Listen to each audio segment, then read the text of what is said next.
Peter, I'll go to you now. Your conclusion after this discussion, after these interesting topics that were brought to light by people who are asking questions, by you, the speakers, by the historical moment of the future shareholders, general shareholders meeting of Fondul Proprietatea. We called it the moment of truth. What's your final view? What's your conclusion?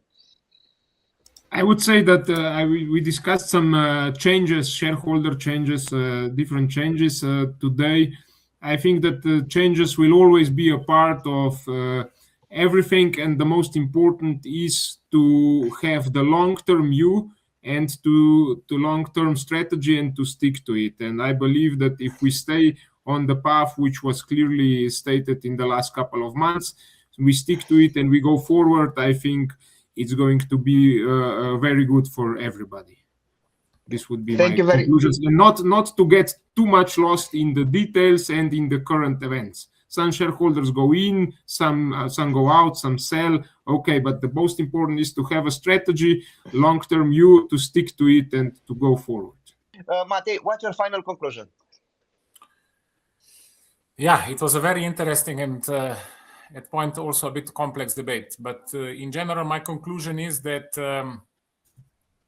we made history in the last 3-4 months, or retail shareholders made history at Fondul Proprietatea by breaking a so-called caste system and demanding transparency. Of course, when you want to change things, progress is always under attack. And now the attempt to remove the elected representatives without, I would say, solid justification is a test of a precedent. If we allow our collective vote to be overturned today and in such a way, it might become a method for tomorrow. That's why we should remember and always remember that it is your money, and instability will always show up directly in the discount to net asset value and in general to market confidence.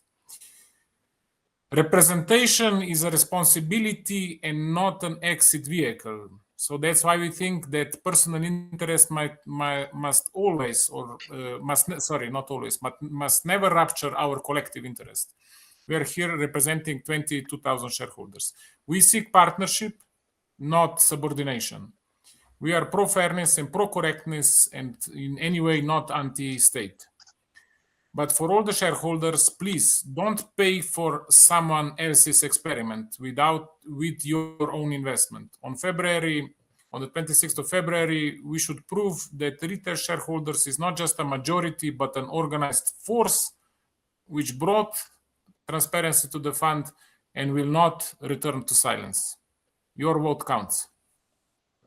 Thank you very much. An organized force in the moment of truth. That's what the retail shareholders might prove to be on February 26th.